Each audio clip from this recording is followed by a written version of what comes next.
Welcome to Common Sense News and Entertainment. Yeah. And Yankee T News, once again. Right. Jason Douglas and Corbett Rotnowski. That's News and Entertainment over here. We are together again. Together again. And a lot to talk about today. It's been quite a day. So I will put up, just as an intro, and let's not go down this path yet. Okay. We've been round and round on a lot of things about what to do, the action we should take, right? That's correct. All right. Well, I have a set of new proposals for this evening that I put up on a sheet of paper, and we will put those up in a little while and discuss them.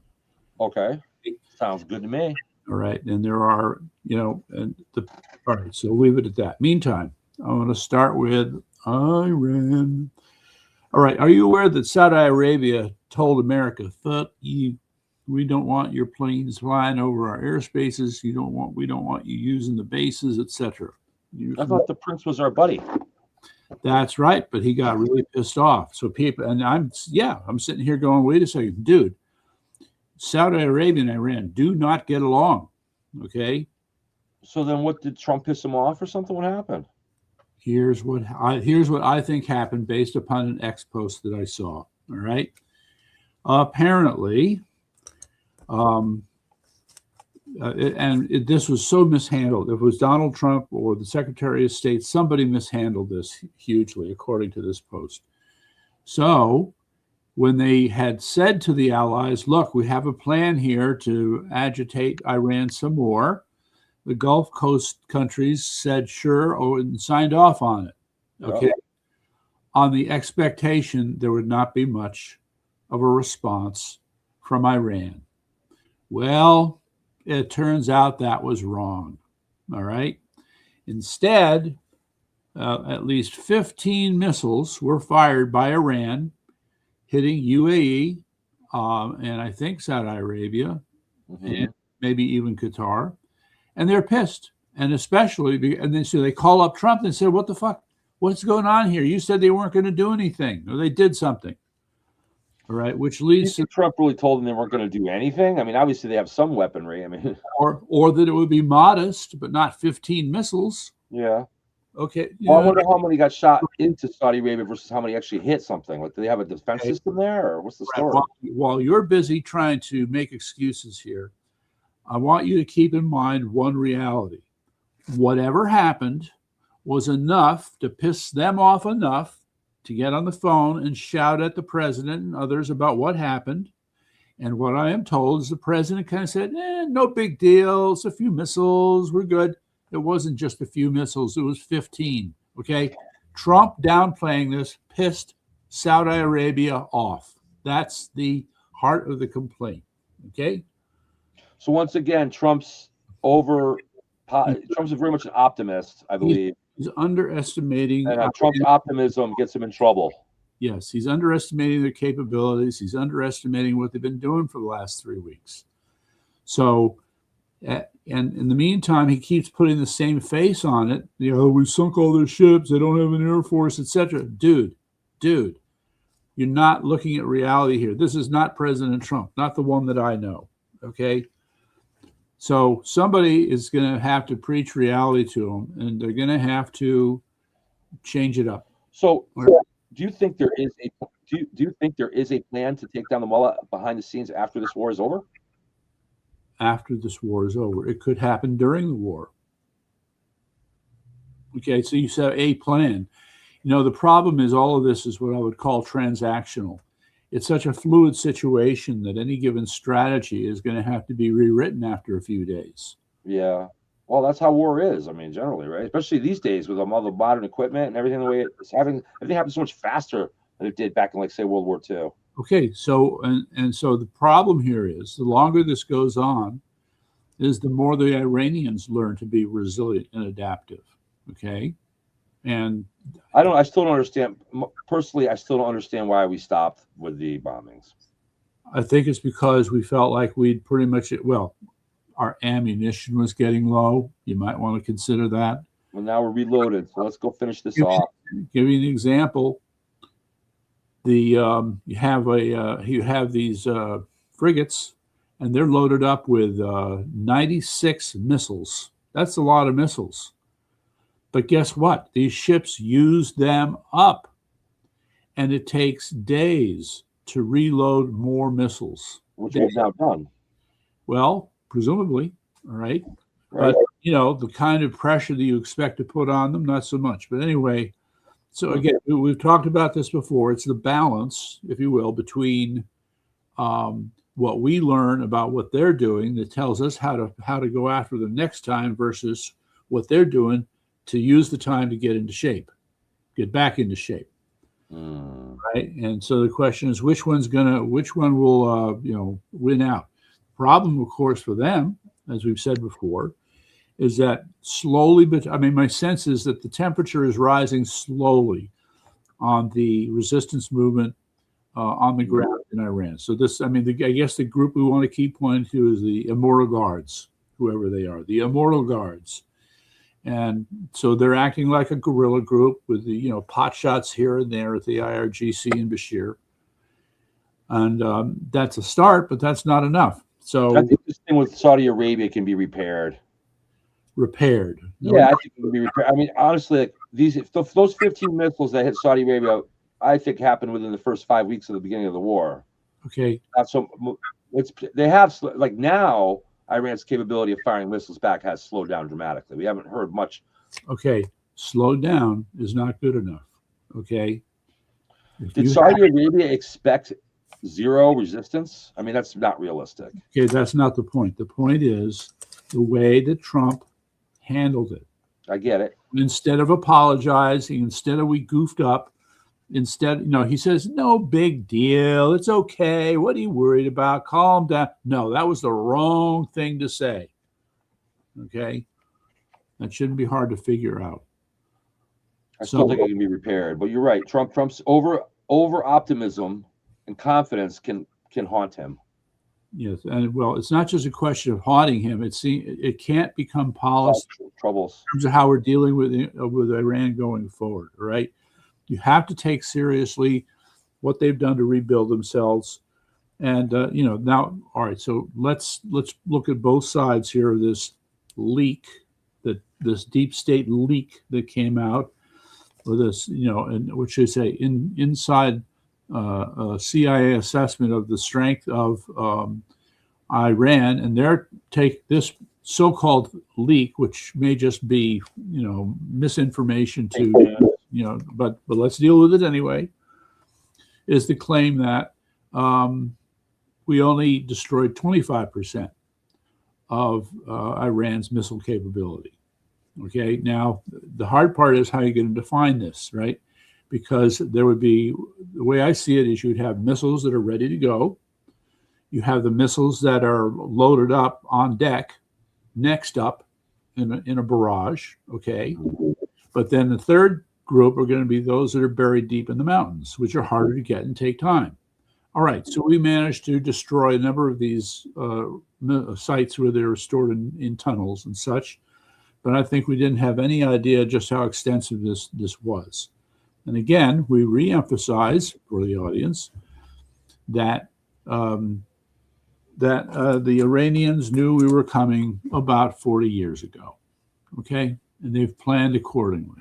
So now that we've shown up, after a while, it's a behavior thing. After a while, they were preparing from the very beginning. But after a while, by the time we got into the 90s, and there must have been, when are these guys going to show up? No, they just kept digging deeper. I mean, preparing. Yeah, I get it. They've had a long-term missile program in which they keep increasing the range and capability of their ballistic missiles, and they've had a cover job where they pretend to have a space program. I don't know if you remember that. Yeah, I remember that. I don't know why we do things half-ass. It just drives me crazy. Same thing with Iraq. Back, we were supposed to look for weapons of mass destruction. We should have done a sweep right across the country, but no, we just waited for calls to go look. That's crap. And the same thing here. We're here to take out Iran. We're not doing it. We're half-assing it. All right. For a few weeks now, we're making deals. And this is crap. We need to go in there and level that place. All right. So you say until they capitulate. That's a feel-good statement, but I'm always saying after you level the place, then what? Then you rebuild it. Do the new Marshall Plan with good people in Iran. Yeah, but if If the Iranians are not ready to take over, it does not make much sense to destroy things. We should be ready to destroy it when they're ready to take over. Okay, and that is kind of dictated. Well, we've heard some indication that there's mortal guards. You mentioned something just the other day about how there's people that are ready to. Yeah, that process is ongoing of someone being ready to. Ongoing, and just keep in mind when they say thousands, that sounds impressive, but that's still like just a couple % of the total manpower of the IRGC. Well, I get that, but okay, so yeah, so kind of nibbling at the edges, and they're kind of starting to fall away, but the kind of crisis that causes them to fold and panic and lose organization. Yeah, but you and I both know that these thugs only understand one thing. Sure. So why are we fooling around with anything else? Because let's put it this way: there's a mindset when you're dealing with diplomacy. Right. I know it's a world stage thing. I get that. Okay. They don't want to assume that the thugs are necessarily in charge. They want to think that other level-headed, fair-minded people who understand the importance of diplomacy are also in charge. And nothing could be further from the truth. So no, they're not in charge of anything in Iran yet. It's all mullahs. Yeah, so what it comes to, it's a multifaceted game, and there are many different faces that were being presented. Okay. Remember last night I was kind of getting on your case about you're focusing too much on the deal. Yeah, right? I think they're playing us. Everybody's playing everybody, I can assure you. And time is on their side. It really is on their side because, like you mentioned, the longer this drags on, the worse it's going to look for us. Well, it's not looking worse. And they're very good at, let's negotiate, let's make a deal and pretend. No, they're going to get better. The longer it goes on, the better they get at resisting. Okay? Right. All right. So this is, yeah. So this but if we continue a military campaign, they will continue to get weaker no matter what. That's I don't know what. That's why I don't know. We're farting around. Right. Well, I wish I knew more history about this, because what we're looking at here, in any case, all right, you with the same issue is in front of us, which is you start with the fact that you have an existing government that you want to get rid of. So now you have to figure out how you're going to do that. You have the political structure, you have the support of the people, you have their economic system, right? Yeah. You have the military, and their security apparatus, and you're asking yourself, well, how do we weaken all of this to the point that there will actually be a revolution? Well, Jason, we have examples to look at. Mm-hmm. Okay, take your pick. The Cuban Revolution, the Russian Revolution, what's happening in this country, the color revolutions in the different countries, such as Ukraine. Okay, mm-hmm. There's a whole history of where weak, out of power people figured out how to take over. It's part of the normal cycle of history. Yes, and here we are again. Okay. Yeah, here in this country as well. But yes, we can say that every situation is unique, and this is why it requires, people who have a steady hand, know how to operate under pressure, know how to read the situation, and know what to do next. Did you know that this morning on X, I did a post which basically said it was a short video of the rioting going on in New York City right now. Right. I did a short rioting in New York. Anti-ICE protests, anti-Semitism, riots going on. Yeah. Right. Got pretty hefty last night in New York. So anyway, I did a written post basically saying it's time to invoke the Insurrection Act. Right. No, I saw that. Yeah, okay. And X put one of those bands on it. Mm-hmm. We have to click it on to see it because it's supposed. And you know what they gave me for a reason? That it was had hate or sexual nudity or hate or something like that. None of the things that were in there were any of that. I see. There was nothing hateful. I just said we have to declare the Insurrection Act so that we can save this country. Is all I said. Yeah, well, that was good enough. X found that to be hateful, huh? Yeah. Yeah. Well, then you had to rephrase it. It wasn't the statement as it was written was not in violation of anything that they cited. Mm-hmm. They cited nudity, sexual, and hatred. And there was no hatred. Okay, well, I think we can understand that there's the screen that you read, which is tied to a program that's in the background. okay, which has a checklist of things to flag, okay, and not everything that's on that checklist was on the screen that you were reading. Right. So I appealed it. We'll see what happens. All right. Well, the message is still the same, and yes, it's time to treat this for what it is. I'm sorry. I wish I could. The only thing I could think of that might save it is if we've done enough with deporting illegal aliens, and like I understand in California there is some election reform going on out there a little bit. There's a sheriff out there who's really making a lot of noise. Right.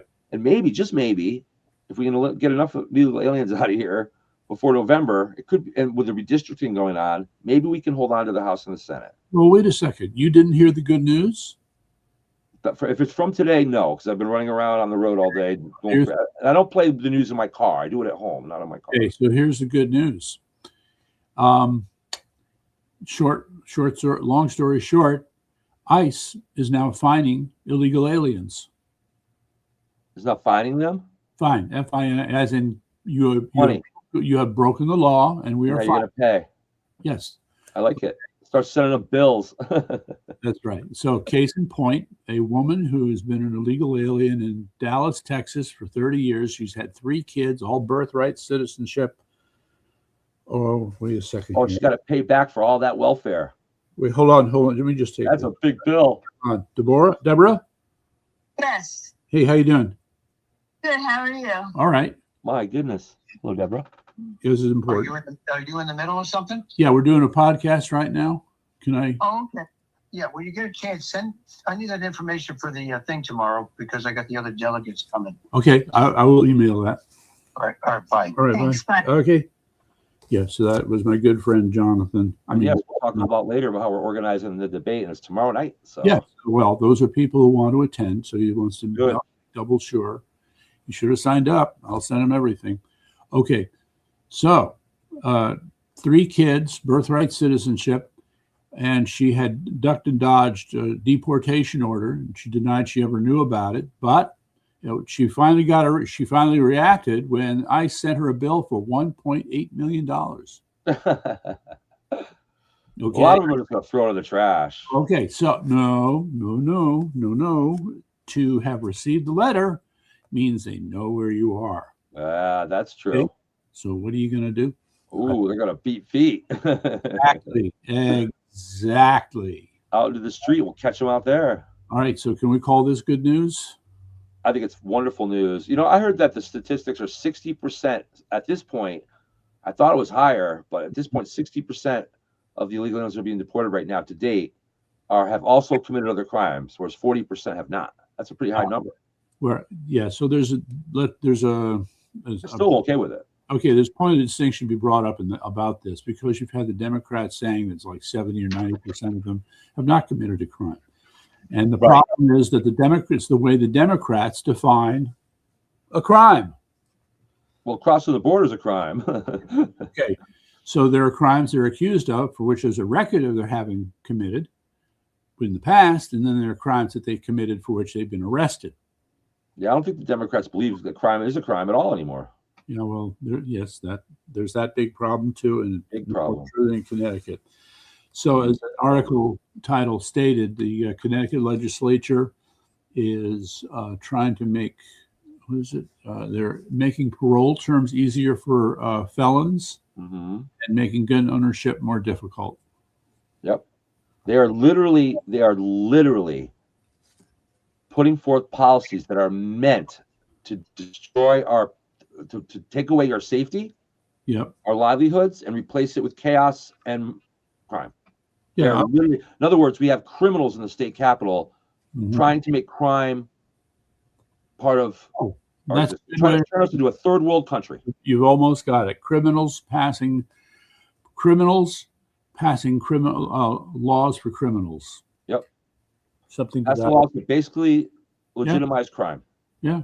And diminish law-abiding citizens. Okay. And put them in danger. But then in the hopes of eliminating as many as they can. All right, let me turn it around and remind you, we will not comply. We will not comply. But when they start letting serial killers out of jail, I heard New York's passing a law that could let Jack the Ripper out of jail. That would be, well, this is the problem. Are you kidding me? Okay. All right. Maybe this is the point where I It's have an act of war, in my opinion. When you start letting serial killers out to sick them on the people and start passing laws like the Connecticut Assembly, these are acts of war. Yeah. I'm Okay. sorry, they are. They're acts of revolutionary. They require revolutionary response. Okay. So, Sad. all right. So the first part, before I put this up on the screen, the first part is an important suggestion you made. Was it today or earlier yesterday? We got to do that bonfire. Well, there's the bonfire, that? the walkaway movement, hooking up. Walkaway movement. You found some more information on that yesterday, did you not? Well, what I found was a Facebook page that is a private page. Okay, not a public page, a private page. So you can only be there by invitation. But under those conditions, they have 793 followers. Wow, that's big. Let's get invited. Well, but you were making the point we need to get in touch with them. Now, the nature of getting in touch with them, I think, is tied around what I am about to put up on the screen here. Are you coming? Where are you? I have a really good point of contact from TPUSA at UConn that's going to work with me and help get Eastern on board with their TP. I think TPUSA combined with Walkaway, yes, is a good little. One handles the, kind of preaching to the choir, get more and more on. The other one's helping people come aboard. All right, so the thing is, picking up on, I really think that what we're doing with the debate tomorrow night is kind of a start. It sort of lays like a first layer for things that we can do. All right, so if you're able to read this, it's really two sections. The first is theme events. Can you see it? Yep, I see it. Okay, and then the next part are some specific ideas. All right, so the theme events, education, right? About homeschooling, about attacking the teachers' unions. Yep. So these are, you invite people. I mean, we get speakers, we find a place. We do everything we did to set up for the debate. Only instead, it's going to be, about that issue. Yes, right, or something from sports or health. We want to expand our reach. Yeah. Be able to reach into different areas. Okay, so this is just me brainstorming very briefly. Bring aboard. I think a huge pool of people are people that just aren't that involved in politics. They watch it from the distance. All right. Well, those are people that are really, a lot of people like that if they understand the situation, they might want to get a little more involved or at least vote. Yeah. Well, Alan Shaw's always talked about this cool idea, which he calls politics on tap. So what you do is you make a little flyer and, it's about for the purpose of discussing politics at said bar, at said time. And and it's hopefully an opportunity to talk with people, reason with people, get them to listen maybe while they're really drunk. Good idea. Good idea. Booze them up. All right. So I'm very good at being sober in a room full of drunks. There you go. So then the next part. Okay. So the next part then is just various things that people seem to like to do. So costume contest. You're killing me now. Why? I got to dress up as something? Yeah. Dress up as George Washington. No, Abraham Lincoln. I got the beard. Yes, you do. There you go. I could do the Abe. I'm tall enough, too. I'm not as tall as old Abe was, but I'm tall enough. Right. And then music celebrations. I like that. I'll bring my ukulele. Well, and there are other musicians. Bring them together in one place. Oh, I could do my No More Kings parody. All of it. And what other people have to offer as well, not just you. All right. And then chili contests. It's not about me. Yes. Okay. Then chili contests, other food contests. Chili contests, other food contests. Right. How about pop-up farmers markets? I love farmers markets. Okay. Yeah. Religious services around family and morality and other issues. I like it. Okay. So those are just for openers. There's only one problem. Yeah. Just one. It's a big one. Yes. I'm out $1,000 for this debate. Yes. I can't keep putting all this money into these events. We need to have money coming in the other direction. All right. So speaking of which, I care about the money, but I can't go. Speaking of which, we do need to put out a tip jar. We have to start asking people for money. Okay. And also, we have to become a nonprofit though before we can do that, right?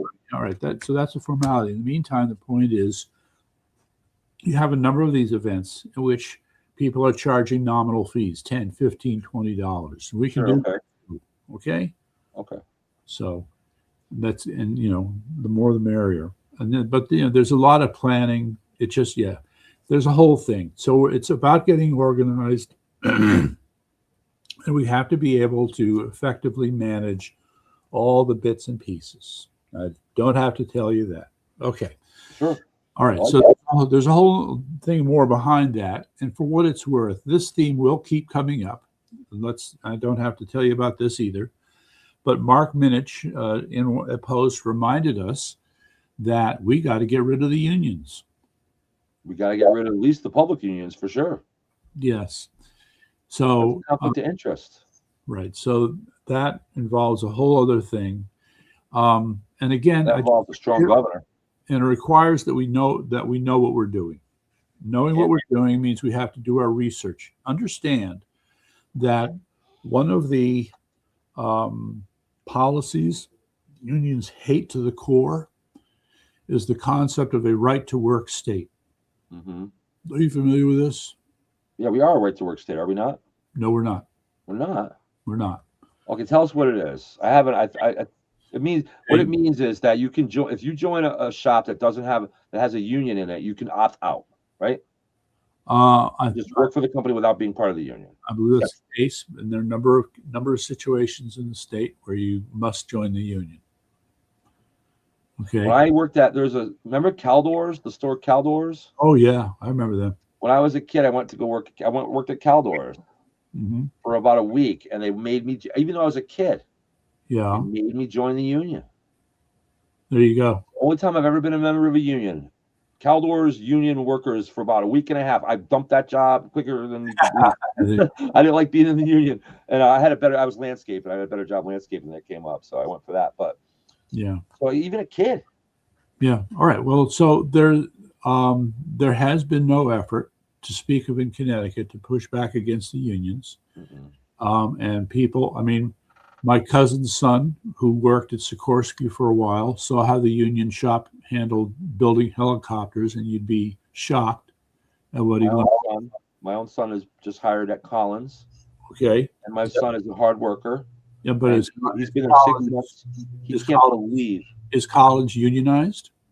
Yeah. Oh, yeah. Oh, boy. TC, okay. Yeah. Oh, yeah. They're all unionized. All right. So my son's a member of a union now. He is shocked at the way people don't work. Yes. Some people literally do nothing all day long. Same message. Maybe do an hour's worth of work for 8-hour shift. Okay. This may be where we need to do some underground reporting, right? Mm-hmm. Somebody has to have a hidden camera, walk around, talk to people, take pictures of what's going on, and, release the truth about this shit. Common Sense News Entertainment. Our investigative wing is good. We're working on an investigative department. All right. So that I think, just special note, tuck that away. We'll come back to it. We will. But all of this is to the point that the unions continue to drag this state down. They control the Democrat Party, and the current legislative session, I think, makes it more clear than anything else. And they use intimidation and threats and tactics to try to all that stuff. All right. So we have to be ready for that somehow. So that's a whole other discussion, right? So that's why, that's why the news network, and these events that you just brought up, they dovetail with news and entertainment. So what we're doing is we're just having fun with everybody, and then also there's this really hard-hitting show that's exposing something, and they won't even see it coming. You'd like to believe that. You'll see them doing the music numbers and all this entertainment. All of a sudden, there's 1 or 2 shows that are really getting to the bottom of it. You know what I mean? Oh, you'd like to think that. I know it's not as easy as that, but I think it allows us to get further down the road. I think when these guys see somebody that's a threat, they'll snuff them out early. So what audience do you think you're drawing with your grand strategy there? As wide a one as possible. Wide? Yeah, wide and that's why we're gonna have entertainment too. We got people that want to see music, or people that want to see sports, or people want to see children. We want children on Saturday mornings, and then during the day, during the week though, that's when we're the news. That's when we're hitting with the news. Okay, well, I think that there's a certain amount of forethought that is required. I mean, you see it. I mean, let's take One American News, Newsmax, and Fox News, right? Presumably all conservative news stations, right? Have you watched them? I watch Fox a lot, and I watch Newsmax a little bit. Yeah, well, I would suggest you spend time with One American News. So, With what news? OAN, One America News, One American News. OAN. And you're going to find that they each have different flavors of conservatism, okay?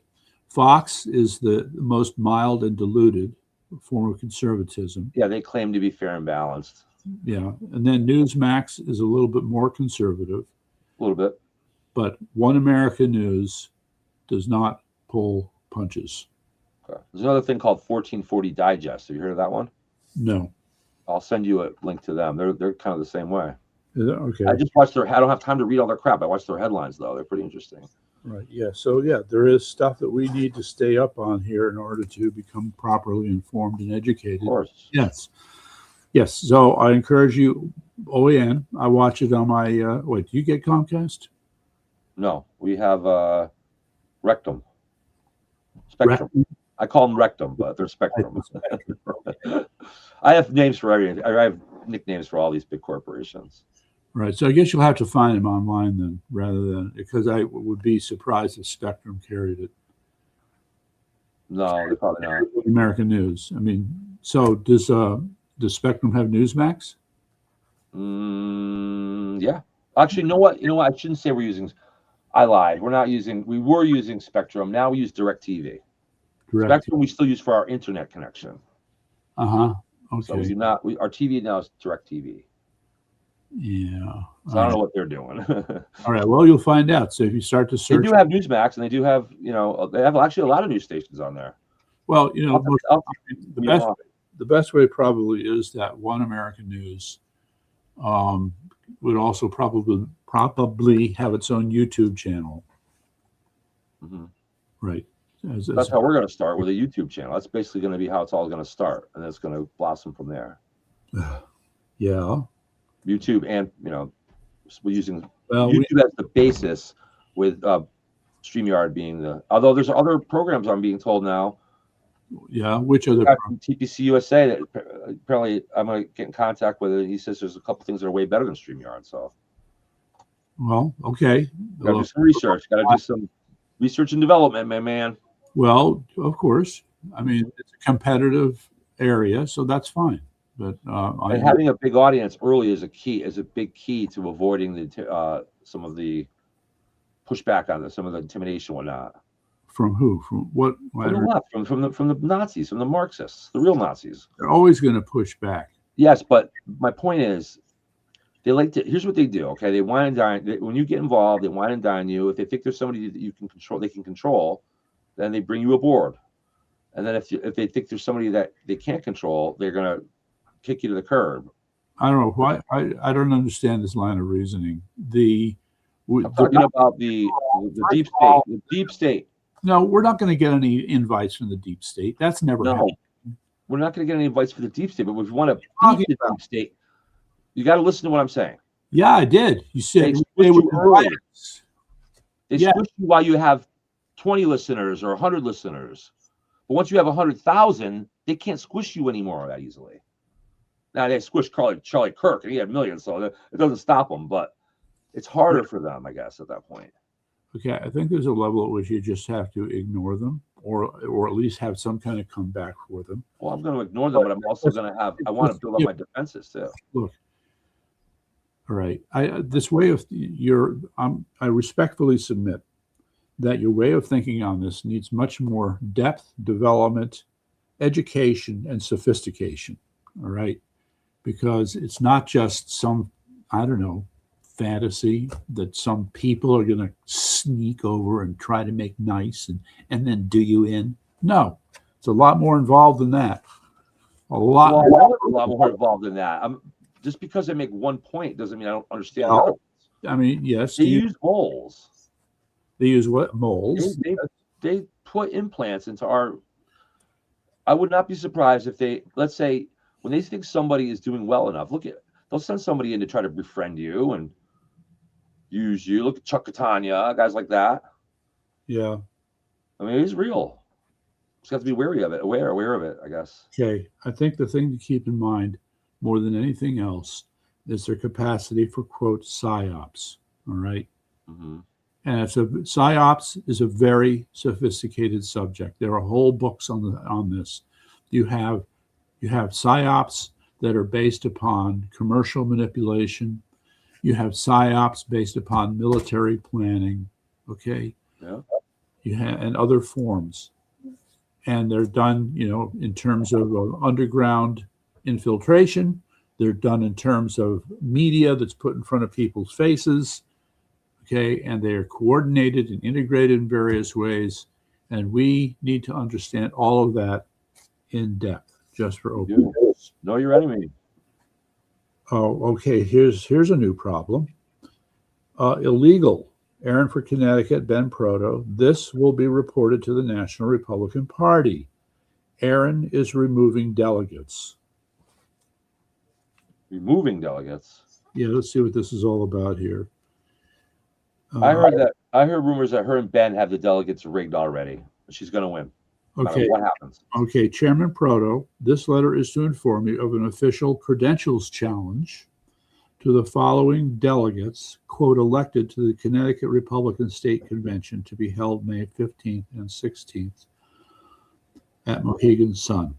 Is John Flynn doing this? The Aaron campaign takes issue with the following delegates. Oh, Aaron takes issue. Oh, Jesus. Right, so she's trying to get rid of them because they're not for her, is what it obviously comes down to. Right. Wow. So she knows she's in trouble and she's trying to cheat. Yeah. Right. So it's interesting. So she's in this letter, she's going after Brookfield. I wonder what this is all about. So anyway, I just rattle off. There are all these names: Robert Guarino, Rose DeMarco, Elliot C. Morales, Harding. These people might be at the debate tomorrow night. Who knows? We should check with Selena. I'm going to check with Selena on this. Yeah, we got to take a look at the list tomorrow morning. Yeah. Okay. Who's on that list? I got to plug this thing in here. Hold on just a minute. All right. So it says here. So the allegation, per the bylaws, the Brookfield RTC. She highlighted. It states that prior to any convention where representatives of the Brookfield Republican Town Committee may serve as delegates, the executive committee shall present recommendations for delegates to the BRTC as a whole for a vote at the next duly warned meeting. Okay. And so who's this? Campaign manager for Aaron, Brett Weber. And Brett, I never heard that name before. All right. So there was the claim is that Brookfield had no duly warned meeting for selecting or appointing delegates. They said it didn't happen. So this is why they're challenging them. I know that John Flynn's got he's challenging the delegates from Cheshire and Southbury. Okay. Phony delegates they're doing down there. So we're pushing back on that too. Well, I don't understand what this accomplishes. Okay. Well, these delegates are important. Getting the ones that are going to do the right thing in there, and they're putting up their puppets in there. That's this proxy thing or whatever's going on. I mean, all right, well, the issue here is you've got 2,100 delegates are going to be there, and you're. I thought it was 1,100. It's going to be around 2,100. 2,100. Right. So look, if you just go 10 delegates per district, right? And some have a lot more. I think one of the towns, Greenwich or Stamford, it might have as many as 30. So they could pick their own number. Function of population. So even at your district, that's 1,600. All right. Well, we're going to be there. Yes. Well, I don't know. I'm going to certainly have my share of issues here. Because, the other problem is this convention, I've been asked to be an alternate, but it's on the same days as my son's performance.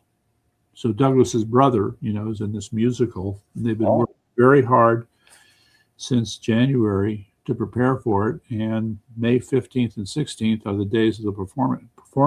Oh, boy, you're going to be busy.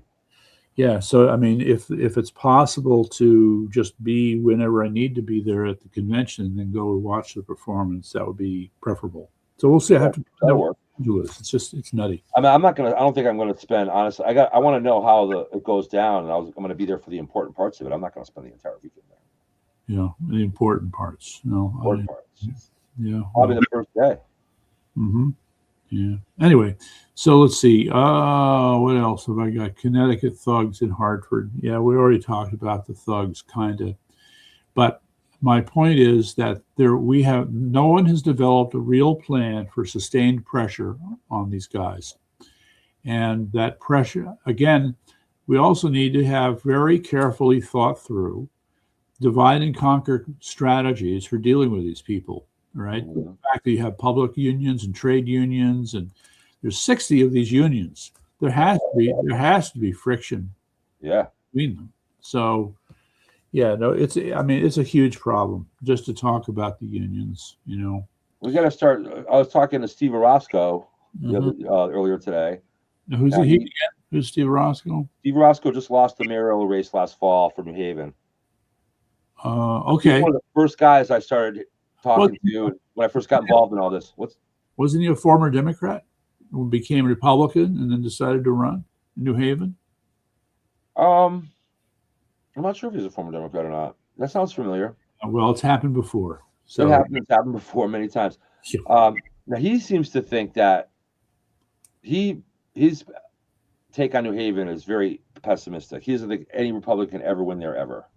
And he said no matter what. But he talked about how he had such a great social media following and didn't win.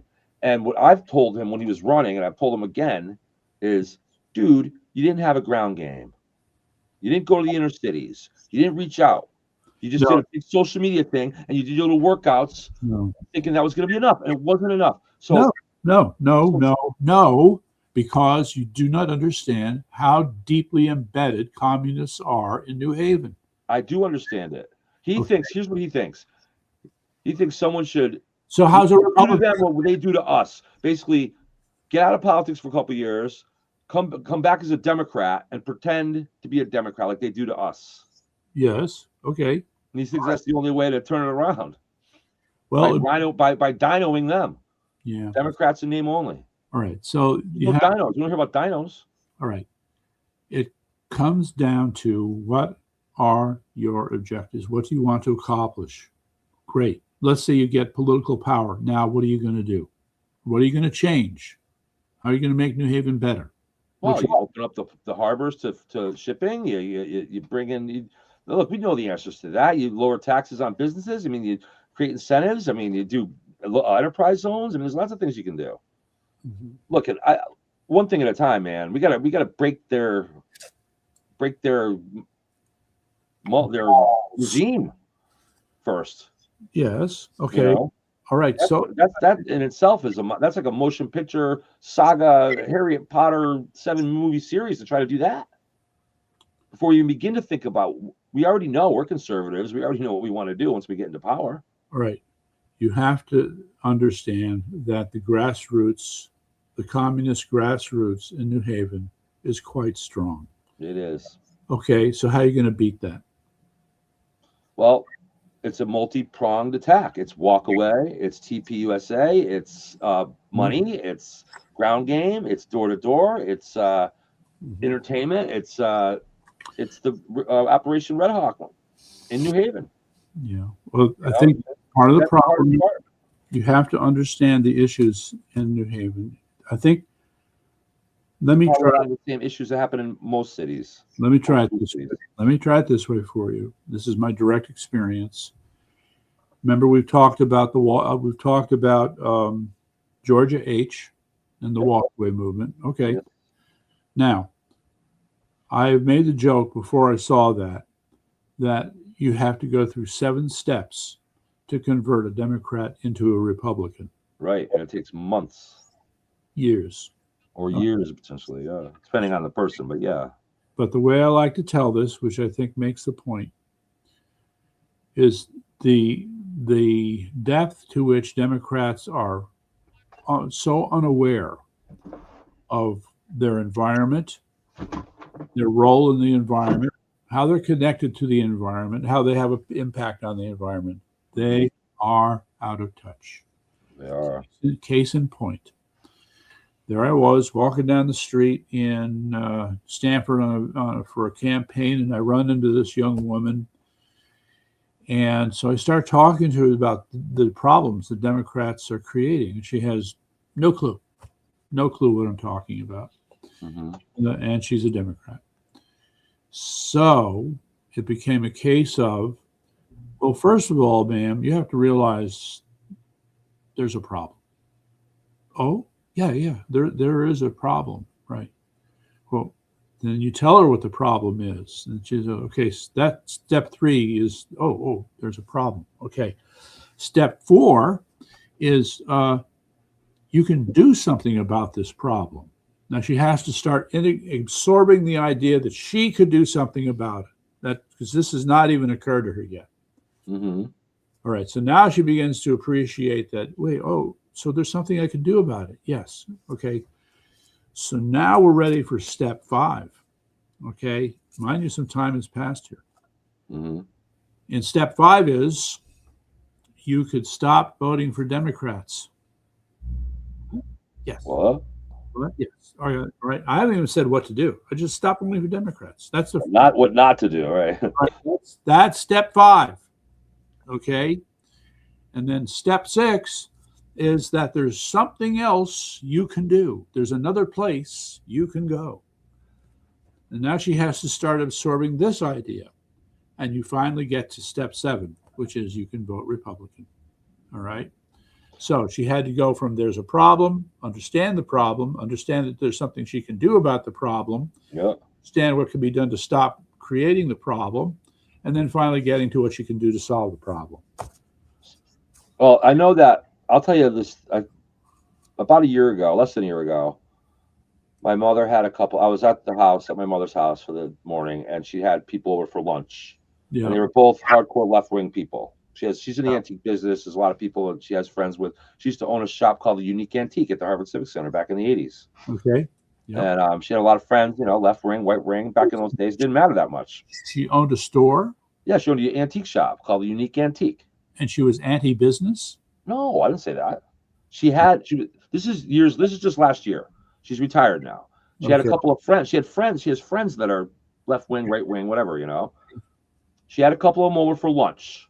And she asked me if I wanted to join them for lunch. So I have my mother, myself, and 2 women, actually 3. There was 2 women and a man, both West Hartford liberals. Okay. Marxists, whatever you want to call them. No, Marxists. And my mother says to me, please don't talk about politics. Yeah.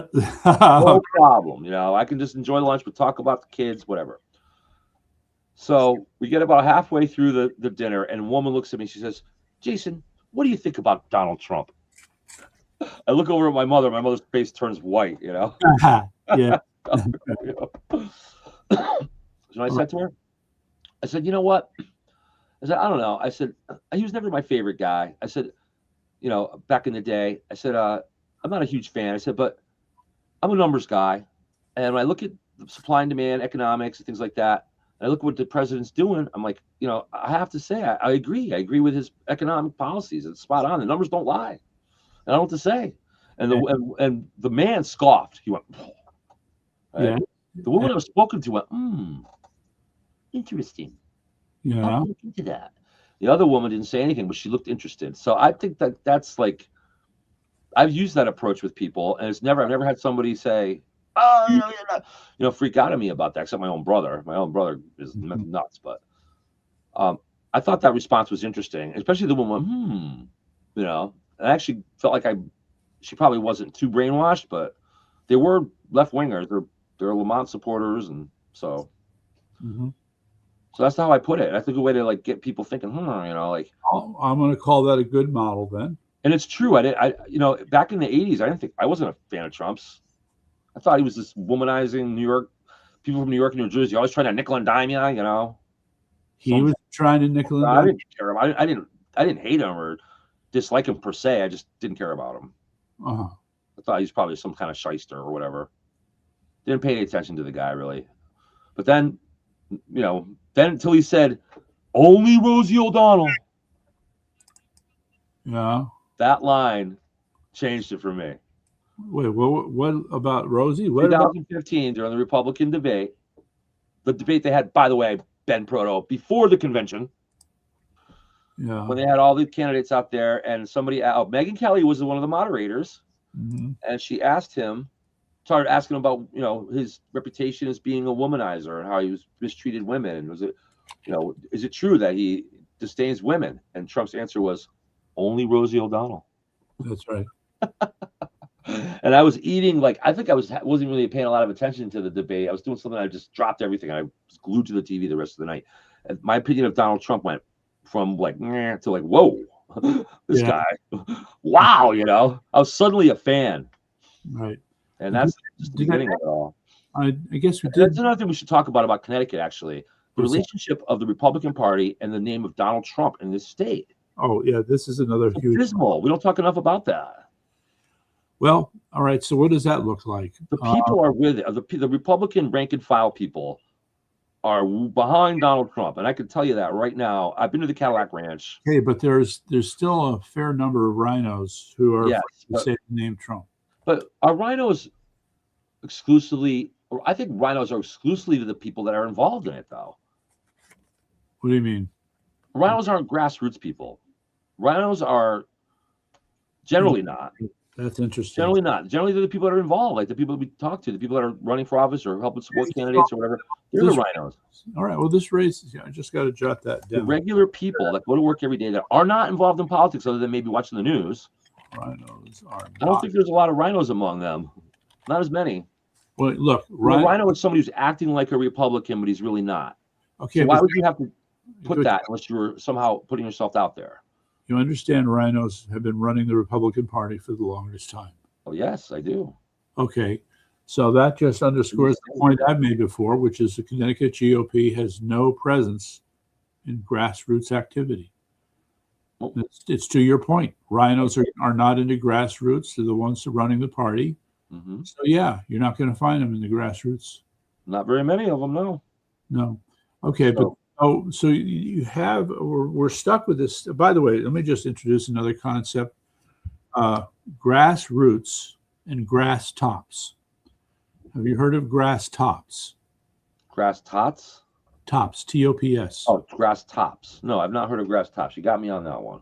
Right. So the concept of grass tops refers to, the first selectman, the tax collector, the fire commissioner. Oh, the grassroots versus the grass tops. I get it. Okay. Right. Yes. So that there is that group to influence and think about. And I think that's an important distinction to keep in mind. Mm-hmm. So the problem we find is that there's still this, let me paint the big picture is this, right? The rich people really don't want to have anything to do with the poor people, right? Right. Fair statement. And that's generally, okay. So the rhinos kind of see themselves as the equivalent of the rich people or the ones who are involved in political power. Social circle and high society. Yes, and so they don't want to have anything to do with the hoi polloi grassroots at the bottom. And the grass tops kind of fall in the middle there. But what you're going to find is that a number of the grass tops end up being part of the rhino class, such as it is. Okay. Yes.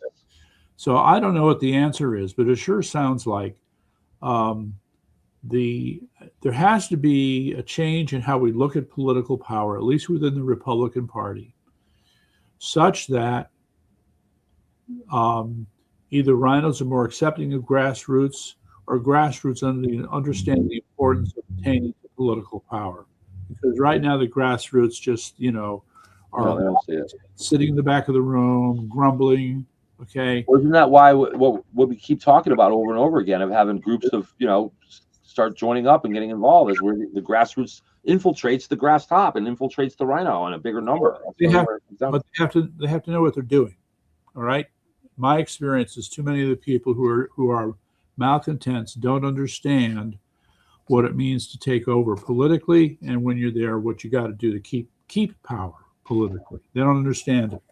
We can find 6 to 8 people in it per town that can understand it, or we can make understand it if they don't. You don't have to understand it initially as a grassroots person. You have to be taught it, and you have to have the passion, and be willing to learn and understand it. Okay. I mean, yeah, I agree with you. We'll leave it at that. I mean, the shape of it might be different, but I agree with you. Yeah. All right. So, but this is one of the issues that we have to resolve if we're going to, quote, empower the grassroots, in my humble opinion. Mm-hmm. Yeah. All right. So that's another thing to keep in mind. And yeah, I mean, just for the moment, I want to go back to education as the model here for opposition. And again, when I was fighting Common Core, it became very obvious that we were out-organized, out-managed, outspent, out-trained.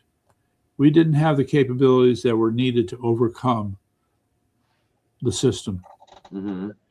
And so you have to go back in your corner and figure out, well, what are you going to do to overcome the system? And I would say at this point, the growth of the homeschooling movement is a cornerstone to completely changing out the education system in this state.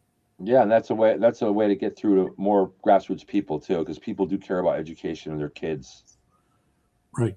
Okay. So there's all right. That is an area that can be exploited. All right. Well, that gets us into the. I mean, it would be a real fight just to get people on the boards of education. Yeah, that's where the rubber meets the road here. I really believe that, and same thing with the RTCs. Yeah. So education is the crux of everything. Because if we teach generations of kids the wrong way, we're gonna, Right. So I think it's half and half, though. I mean, there are some elements where the education is what it's supposed to be, but then there's the other part that's not.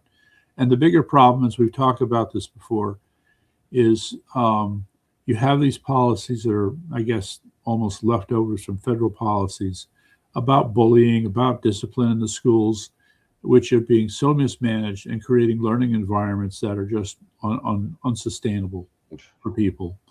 It just but how that gets changed out, because you've got these so-called true believers in the administration for each of these school districts who are willing to continue to push this nonsense when they shouldn't.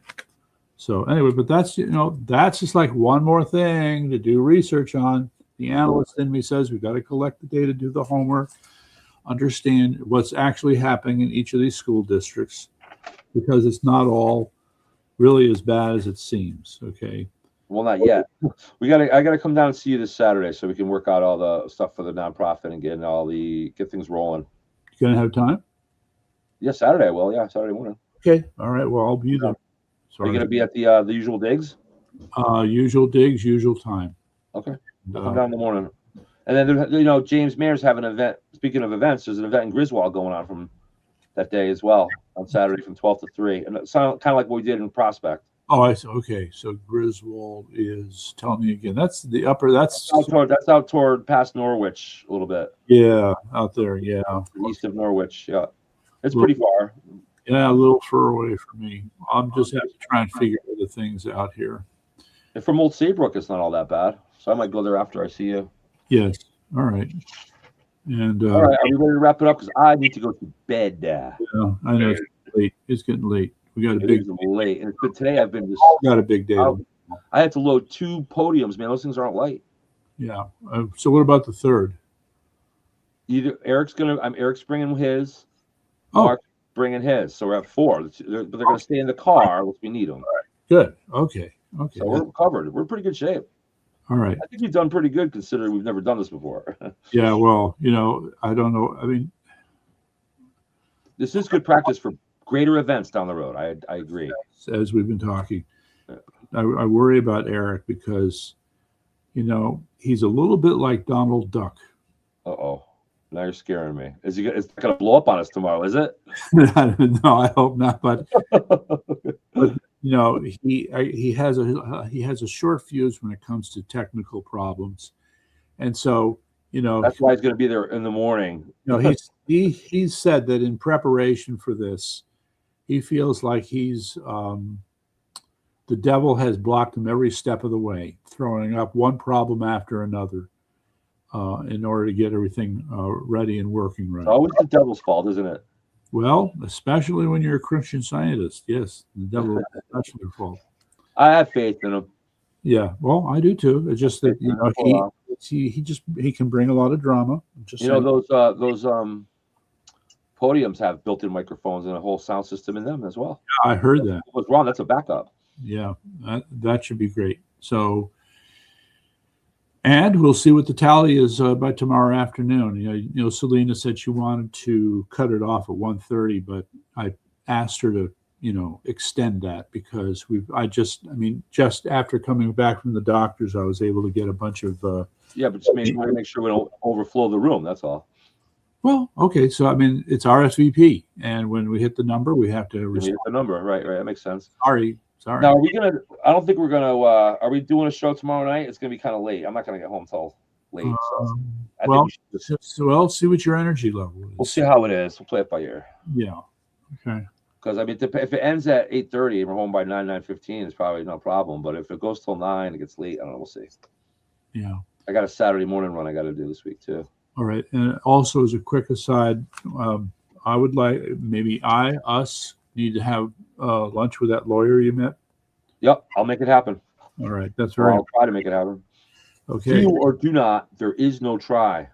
You know who said that? Who? Do or do not. There is no try. No, who said that? Yoda. Okay. Yes, Yoda. Okay, with that, I think we're ready to say goodnight. You ready to do this tomorrow? We'll do it tomorrow.